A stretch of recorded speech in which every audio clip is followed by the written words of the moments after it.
আমাদের বোন শ্রেষ্ঠা তঞ্জঙ্কার উপর যে হামলা হয়েছে, যে নৃশংস হামলা হয়েছে, এই হামলার প্রতিবাদ স্বরূপ আমরা আজকে এই বিক্ষোভ মিছিল করছি। হামলাটা কিভাবে হলো, কারা করলো, বিস্তারিত বলেন। কিছু দুষ্কৃতিকারী যারা বাঙালি জাতীয়তাবাদের নাম করে আমাদের বোনের উপর, যার পরিচয়কে ব্যবহার করে তার উপর টার্গেটেড হামলা করেছে।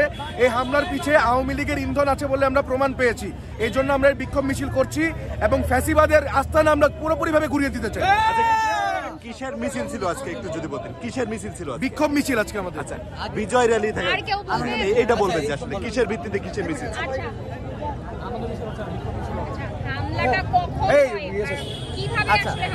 আচ্ছা, পরিচয় থেকে শুরু করা লাগবে। হ্যাঁ বলেন। আমার নাম আলমাস নুন, আমি বৈষম্যবিরোধী ছাত্র আন্দোলন মিডিয়া সেলের সম্পাদক।